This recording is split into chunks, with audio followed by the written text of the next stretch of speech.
KW Continente presenta los análisis y comentarios del ingeniero José Isabel Blandón y Fernando Correa. Muy buenos días, Panamá. Hoy es jueves 17 de enero y sorpresa en Rusia.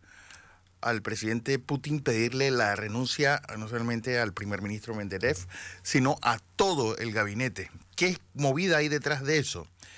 También seguimos en el foco mundial. Pues se está quedando el canal de Panamá sin agua, se preguntan varios medios de comunicación importantes en la mañana de hoy. Estamos también pues pendientes. ¿Realmente esta firma entre los Estados Unidos y China pues es el fin de la guerra, como lo han puesto en varios medios, o es solamente un bálsamo en el cual el principal promotor del libre mercado se ha convertido ahora en una especie de monopsonio mundial, exigiendo a la China que solamente tiene que comprar lo que ellos producen y a qué precios?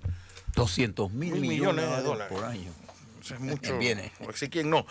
Don José Blandón Castillo. Buenos días, Fernando. Buenos días a toda nuestra audiencia. Oiga, hoy es jueves. Jueves, al fin. Estamos cerquita del viernes, ¿no? Y la velocidad de las cosas. Y lejos del lunes, que es lo más importante. Y la velocidad de las cosas no disminuye, al contrario. Estamos como en una especie de montaña rusa, ¿no? De alta... Sí, porque otra cosa que también quiero analizar, José, y es esa proliferación de sectas y sectas peligrosas. Yo creo que nosotros veíamos estos iluminados, Jim Jones, David Koresh, lejanos, pero este descubrimiento tétrico encontrado en las montañas de Veraguas pone en evidencia que, es decir, hasta la religión está suelta de madre. Sí, y fíjese, este es un tema internacional. Sí, sí. Observe lo siguiente. En la Iglesia Católica, la erosión que ha producido en la Iglesia Católica todos estos escándalos de pedofilia, incluso de corrupción en el Banco Ambrosiano, para decirle algunas cosas, durante las últimas décadas, ha provocado una caída en la Iglesia Católica y particularmente en nuestras áreas de América Latina.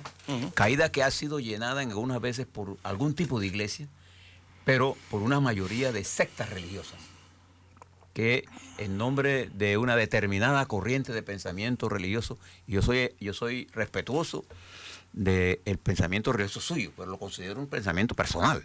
Entonces, sí, pero ese proselitismo a la fuerza claro, es lo que hay que Entonces,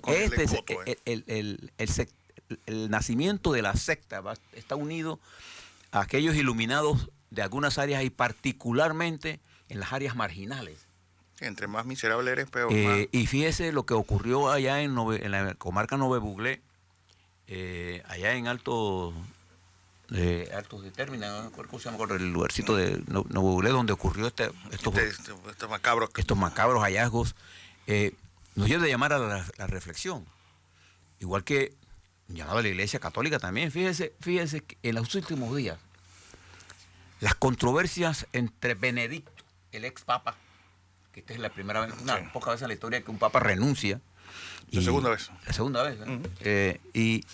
Pero la otra vez que renunció, no quedó como papa emérito, que es el gran dilema que hay ahora, que tienes una persona que tiene la categoría de papa sin serlo. Benedicto se comprometió al decir esto, que él no iba a intervenir, iba a dar un voto de silencio, pero en las últimas semanas ha producido libros, sobre todo en el caso del celibato.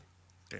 Él está totalmente opuesto a eso. Y en donde él dice que la posición del Papa Francisco es incorrecta, y ese libro es una respuesta a Francisco. Y no solamente en eso, en otras cosas. Bueno, lo que bueno es que va a haber una segunda parte de los dos papas.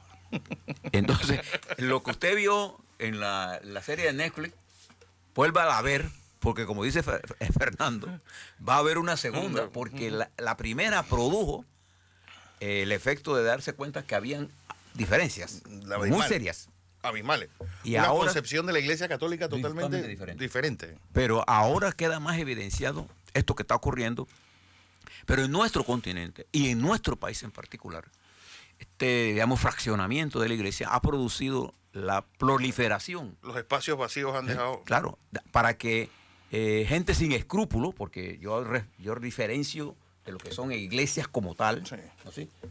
Evangélicas, luteranas, para darle algunos ejemplos, y católicas, de lo que son esas minorías de sectas que lo único que aprovechan es la ignorancia de la gente, el miedo de la gente, Y sobre las todo, necesidades de la gente para aprovecharse que van a hacer curas milagrosas, que no existen tales curas milagrosas.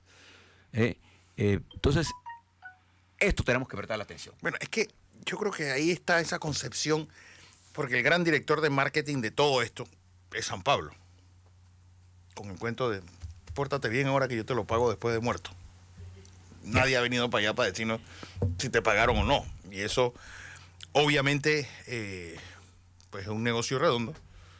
Y la gente, obviamente, personas sin escrúpulos, porque, ¿sabes? Eso hecho en Veraguas es para poner bajo la lupa, pues, ¿qué están haciendo el resto de las religiones? Ese lavado de cerebro que la sociedad se está dejando embaucar en algo que estamos entrando en un momento en el cual aquí tenemos razonamientos de personas de problemas actuales con mentalidades de la Edad Media. ¿Usted recuerda el caso en Guyana? Jim Jones, es lo que te estoy diciendo. Si nosotros tenemos una especie de Jim Jones. Esto es una reproducción en menor de lo que pasó allá en Guyana. ¿Y no te acuerdas de el David? país que ayer hablábamos del Como salto? oscurantismo. Nosotros estamos echando hacia atrás. Es decir, Y esto es peligroso. es lo de Waco en Texas. El David Koresh es el Porque, y por cierto, José, que no sé si la has visto, te la recomiendo porque toca transversalmente los problemas actuales, la serie llamada El Mesías en Netflix. El Exactamente.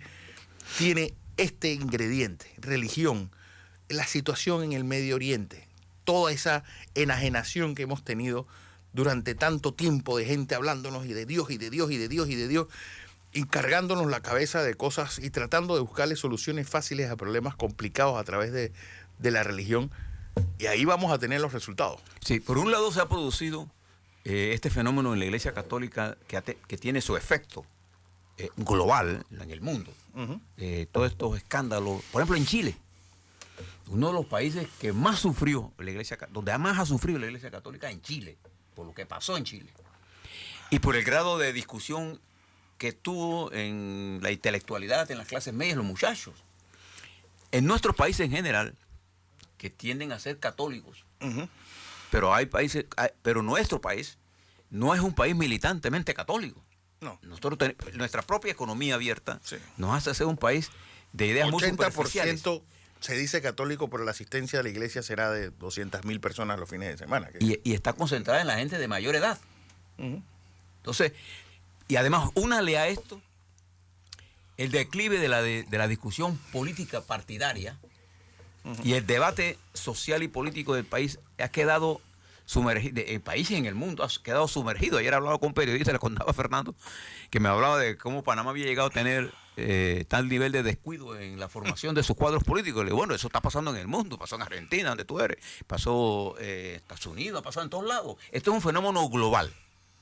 Lo que quiero llamar la atención es que nuestros sociólogos, nuestros psiquiatras, nuestros psicólogos, nuestros dirigentes políticos deben analizar con seriedad los eventos que se están sucediendo en el país, Sí. que tienen características globales, pero que tienen características particulares. Esto que pasó allá en la comarca Nove Buglé es expresión de una cosa que va en ascenso. Los asesinatos, la forma en que se dan los asesinatos, La tortura, lo que vimos el secuestro. en La Joyita, Uh-huh. lo que vimos con este fiscal, ¿no? Que yo le decía, hay que estudiar todos estos fenómenos. Con estos fiscales, porque hay otro más. también hay otro de tu Y paisano dentro de tuyo. eso es que las estructuras se han despreocupado de esa conexión que debe existir entre la estructura funcional del Estado y a quienes ese servicio va dirigido. Y entre peor sea la educación pública de un país, más espacio tienen estos charlatanes. Uh-huh. Porque esto es lo que son. Sí, Ellos son charlatanes. Diferencio las iglesias con su doctrina, con su espacio, con su capacidad, que incluso dan espacio al debate. Pero las sectas no dan espacio al debate. No. Bien, en ningún lado. Bien. Vamos a ver un poco el mundo rápidamente para que usted vea lo que está pasando. Bien. quizás una de las noticias, quizás no, una de las cosas más importantes que pasó ayer fue la firma del acuerdo llamado Fase 1 entre el presidente de los Estados Unidos, Donald Trump, y el jefe negociador de la República Popular China, el viceprimer ministro Liu He, acto que se hizo en la oficina oval de los Estados Unidos. Entonces uno mira ese acuerdo y al leerlo usted se va a preguntar si, bueno, ¿y quién salió ganador ahí? ¿Quién ganó? ¿Estados Unidos o China? Y observe en el fondo filosófico de este acuerdo las implicaciones políticas de lo que ocurrió allí. Dentro del acuerdo se establece que la República Popular China debe comprar bienes a los Estados Unidos en agricultura, productos industriales, carros, qué sé yo, por 200.000 billones de dólares. Recuerde que en la economía capitalista, de lo cual los Estados Unidos es su máxima expresión por su desarrollo tecnológico y su posición incluso militar, Estados Unidos siempre ha defendido el libre mercado. Y aquí, en este tratado en particular, ya no se habla de ese libre mercado. No. Se habla de la imposición utilizando las aranceles como arma de presión para obligar a alguien a comprarte a ti.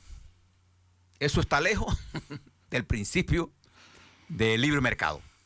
Y eso atenta contra los llamados acuerdos de consenso, del llamado consenso de Washington, que obligó a todo este proceso de privatización y de apertura de nuestras economías hacia ellos. Y a destruir el agro de México para abajo. Sí.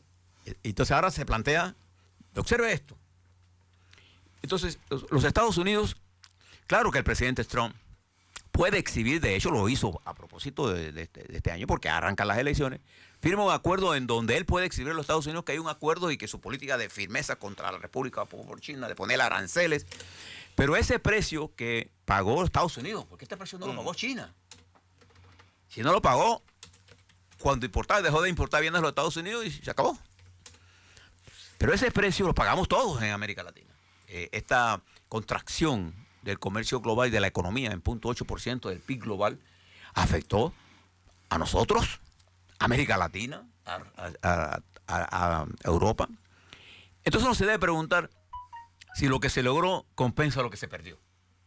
Pero además, el fondo del problema, que es la controversia que hay en el mundo con el fabuloso desarrollo de China popular, es que China sigue subsidiando a las empresas estatales que están amparadas, que son empresas que se presentan como empresas privadas, pero que en la práctica son empresas públicas. Digo, además que un sistema laboral que es, yo creo que lo único vestigio que tiene China de comunista es esa presión y esa presencia permanente del Estado para control de salario, control de realmente jornadas laborales en condiciones que son casi esclavizantes. Ese es el punto. Ahí es donde está el punto. Ahí este acuerdo no tocó absolutamente nada. Quien sale perdiendo en esto son los obreros norteamericanos.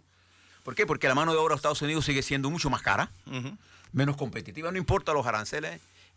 Trump mantiene los aranceles, pero al final, esos aranceles los va a pagar los Estados Unidos.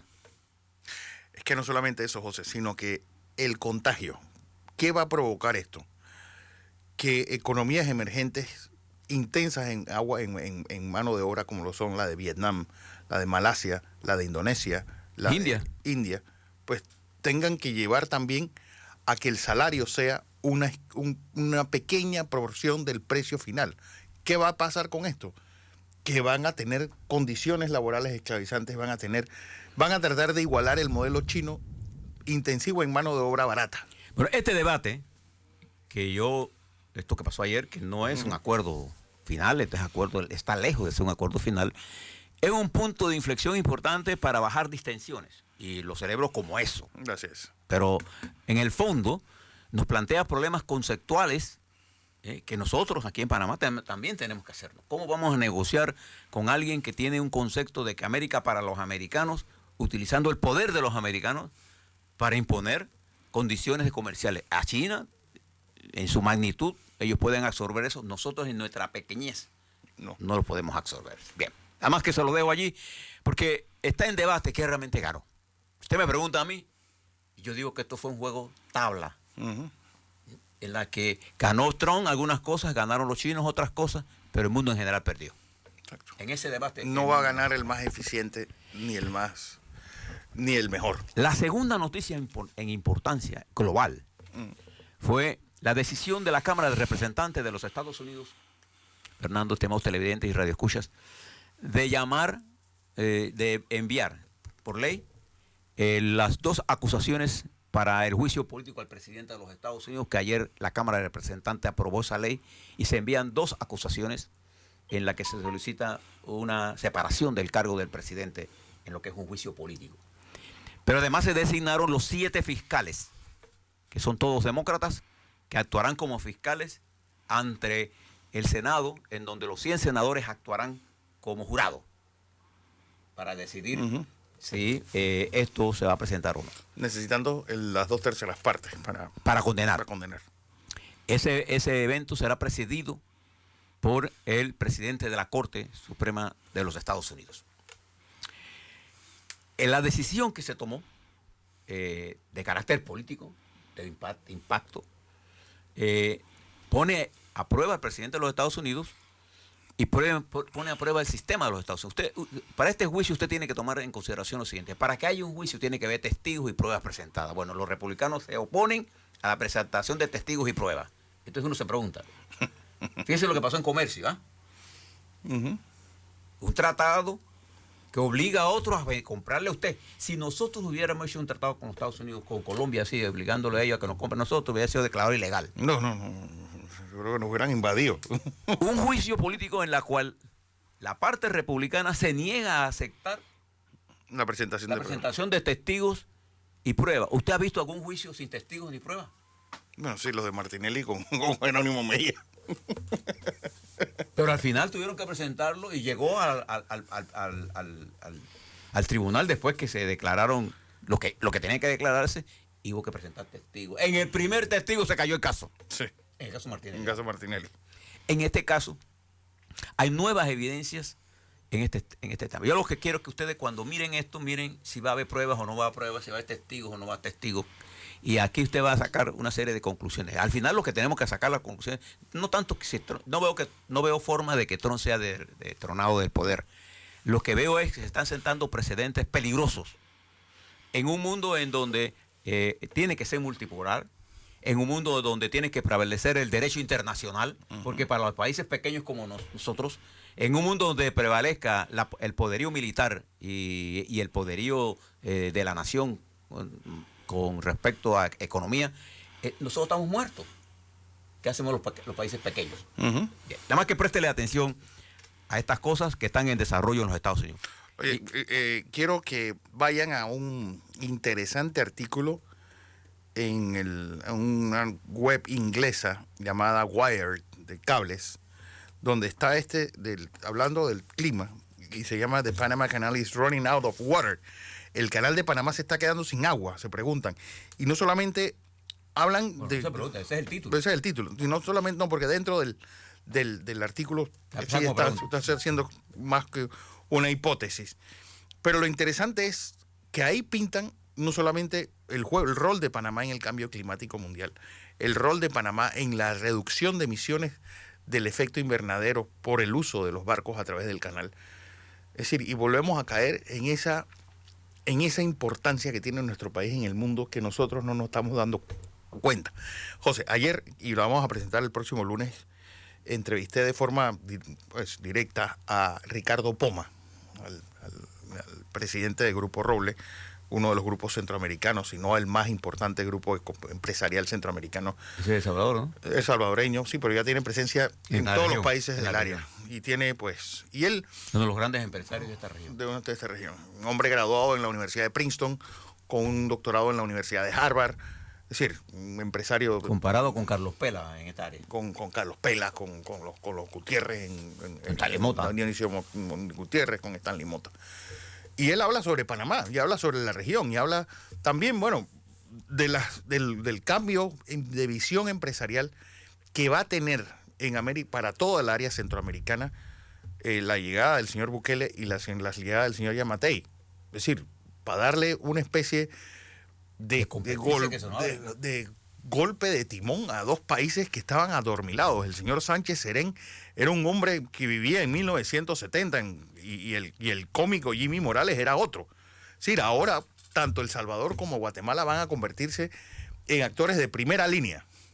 Y eso con una Nicaragua en flanco de declive y una Costa Rica metida en una especie de laberinto del cual no sabe salir. ¿Qué implica eso? Bueno, tenemos una oportunidad, pero también vamos a tener competidores importantes a tiro de piedra de aquí. Yo creo que eso es... Lea es ese estratégico. artículo, No hay- repítelo, de Panama. The Panama Canal is se queda running sin agua. out of water. Wired, como cables. Es que lo una lean. red, una web. No, sí, es sí, como un lugar que coge cables de diferentes lugares y los publica. Ok, bueno. ¿Se acuerdas que le dije que las declaraciones del director del Canal de Panamá iban a tener efecto internacional? Bueno, aquí tiene. Esto salió en Bloomberg en una de las primeras noticias. Panamá aumenta tarifas. ¿Por qué esa instantaneidad? Porque nosotros somos una potencia comercial y lo que hagamos tiene efecto global. ¿Cuándo nos podemos entender? No me canso de decir lo mismo, porque de tanto orar la gota rompe. Rompe la piedra. Rompe la piedra. Bien. Observe esto. Todo esto está ligado. Mire lo que hace el señor Vladimir Putin ayer. Préstele atención a este nombre. Mikhail Mishustin. Se va a ser el nuevo presidente de la República de Rusia. Porque Dmitry Medvedev, el gran amigo de Putin, el hombre que, cuando se recuerda, cuando Putin tenía sus 2 periodos, no podía correr el tercero. Bueno, este fue. Los puso a correr y después vino él. Y fíjese que este hombre, Dmitry, ¿dónde lo puso Putin ahora? O sea, esto va a tener que ser ratificado, por él tiene el control de la Duma, la Cámara Baja. Y fíjese que este tipo lo puso de vicepresidente del Consejo de Seguridad, que es el poder de verdad. Porque Putin sigue siendo, más que un presidente, un espía. Es su mente, su actuar, Bueno, es que su caminar. Él camina, el típico caminado de la gente de la KGB con el brazo, mírenle el brazo izquierdo, la forma como lo posa al lado de su pierna. Así caminan los agentes de la KGB. El tumbao de los KGB. De la KGB. Este fue coronel, para que tenga claro. Y en Alemania. Y un hombre... Sí, de además, campo, un hombre de campo, porque encima estaba en Alemania Oriental. Y un hombre culto, preparado, no es ningún pelafustán. Y además ha logrado cimentar su liderazgo en 2 variables. Uno, restablecer el poder y la dignidad de los rusos frente a al decaimiento que el Partido Comunista de la Unión Soviética dio. Bueno, Putin ha elevado a nivel de potencia nuevamente a Rusia, militarmente hablando, y económicamente no es tan importante como la gente piensa. No, además que hay otra cosa que también uno tiene que tomar en cuenta. Rusia nunca ha sido una democracia. Ellos pasaron del zarismo al bolchevismo. Sí, siempre está manejado por imperios. Siempre ha estado manejado por mentes imperiales. Y esta es una. Y el señor Yeltsin tenía el problema de que entre el alcohol y su El vodka no lo tenía claro qué es lo que estaba haciendo. Y llega este hombre, y el hombre fuerte en esos países, es decir, estamos hablando de un país que ocupa la 6ª parte del mundo. Tiene 11 hitos horarios dentro de su territorio. Y para todos aquí en Panamá, los que no saben esto, porque bueno, es uno de los hombres que aprendió que más importante que, tan importante, no voy a decir, lo voy a decir correctamente, tan importante como tener armas nucleares es tener una política correcta de comunicación institucional. Un gran comunicador.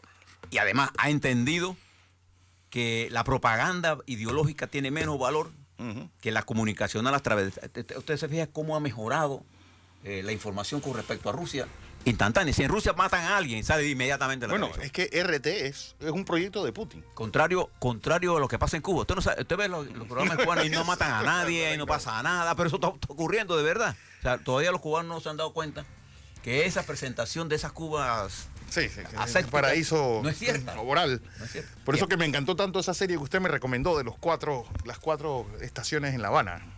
Bueno, se nos está acabando el tiempo, pero bueno. nada más le cuento. Todo esto está pasando. Preste la atención a lo que está ocurriendo en Colombia. El pasado vuelve a Colombia con 4 elementos del pasado.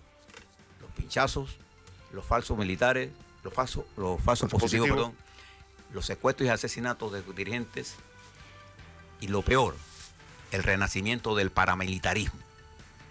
En Chile la situación sigue complicada. El presidente Piñera ayer hizo público reformas al sistema de pensiones, en esta ocasión, para dar un paliativo a favor de los jubilados que fueron afectados duramente por la ley de privatización del general Pinochet. Este es el mundo de cómo se mueve y sus interacciones con Panamá. Preste la atención al artículo que le habló Fernando hoy sobre el canal de Panamá se queda sin agua. Está en el mundo. Ya lo repite la BBC de Londres, la ha repetido las cadenas internacionales. Hoy está también en el diario El Mundo. El mismo artículo traducido está en el diario El Mundo de España. Así que miren por dónde estamos. Donde no apareces en Panamá. Sí, donde no apareces en Panamá.